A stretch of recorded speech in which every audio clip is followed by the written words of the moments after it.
देवबंद पहुंचे भारतीय जनता पार्टी के वरिष्ठ नेता और पूर्व केंद्रीय मंत्री मुख्तार अब्बास नकवी ने मीडिया से बातचीत की। पत्रकारों ने कई सवाल किए। देवबंद से असद सिद्दीकी के मुताबिक इस दौरान भारतीय जनता पार्टी के वरिष्ठ नेता पूर्व केंद्रीय मंत्री मुख्तार अब्बास नकवी ने मीडिया से बातचीत करते हुए पत्रकारों द्वारा किए गए हर सवाल का बेबाकी से जवाब दिया। वो लाख जुल्म मगर बद्दुआ नहीं देंगे, जमीन माँ है, जमीन को दगा नहीं देंगे, रवायतों की सतह तोड़कर बढ़ो आगे, जो तुमसे आगे है वो रास्ता नहीं देंगे।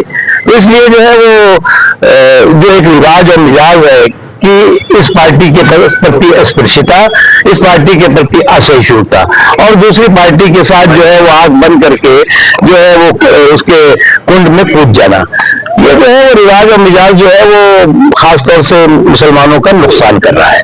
मुसलमानों को सामाजिक, आर्थिक, शैक्षणिक प्रगति की धारा से कोसों दूर फेंकता जा रहा है। और ये जो है वो रिवाज और मिजाज जो है वो कुछ जो सेकुलर सचहद सेकुलर सिंडिकेट है उसकी जो छल बहादुरी है, जो बकवास बहादुरी है, उसका नतीजा है।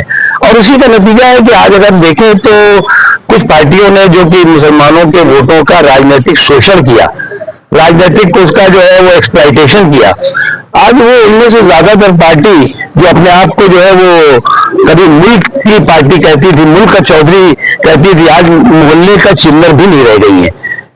आज बदलाव बदला है। आज जो है वो भारतीय जनता पार्टी और नरेंद्र मोदी जी के काम की गिनती ने इस कुंबे के गणित को बिगाड़ दिया है।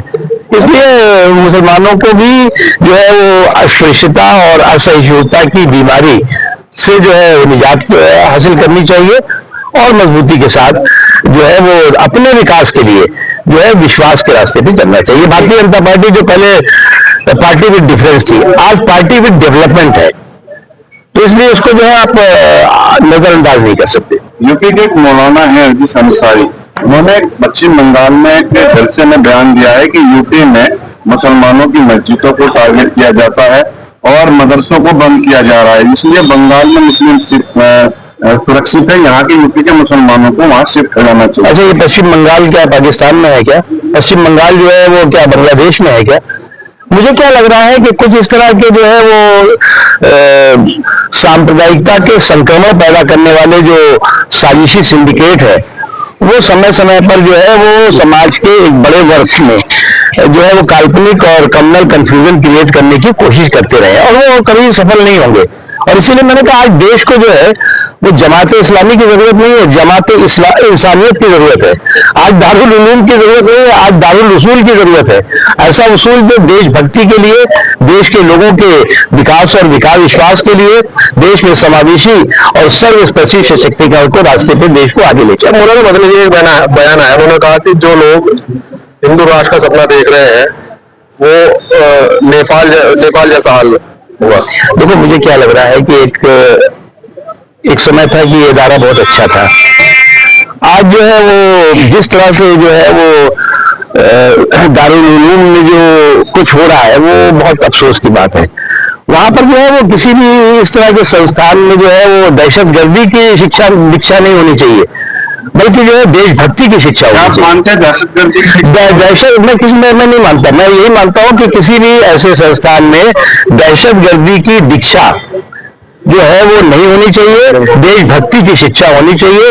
और जो लोग भी दहशतगर्दी की दीक्षा दे रहे हैं वो न देश के हित में काम कर रहे हैं न समाज के हित में। आपकी पार्टी के विधायक बोलते हैं कि मुस्लिम वोट नहीं चाहिए। देखो, ऐसा है कि जो ये बोलता है वो बिल्कुल गैर राजनीतिक व्यक्ति है। भारतीय जनता पार्टी या कोई भी पार्टी राजनीतिक पार्टी है और राजनीतिक पार्टी किसी भी समाज को अछूत बना करके, किसी भी समाज को ये कह करके कि हमें वोट तुम्हारा नहीं चाहिए, वोट कोई दे ना दे ये इशू नहीं है। बस आप जो है वो चढ़ा करके जो है वो काम करेंगे, ठीक नहीं। आप पुराने नेता हैं, अटल जी के साथ आपने भाजपा में राजनीति की है, क्योंकि हम भी आपको बचपन से देख रहे और बड़े भाजपा के बड़ा चारा, जो भाजपा का आधार वोट बैंक माना जाता है यूपी के अंदर या पूरे भारत के अंदर सम कास्ट का, तो जो यूजीसी का जो मामला हुआ उसके बाद उस समाज के अंदर एक ऐसी स्थिति पैदा हुई कि विश्वास कैसे भाजपा पे? देखिए, ऐसा है कि यूजीसी को लेकर जो भय और भ्रम का गटर था, उस पर भरोसे का शटर लगाने की प्रक्रिया शुरू हो गई है। और मुझे लगता है कि किसी भी समाज के सामाजिक, आर्थिक, शैक्षणिक और संवैधानिक अधिकार को जो है वो किसी भी तरह का जो है वो नुकसान नहीं होगा, बल्कि उनकी 100% सुरक्षा होगी।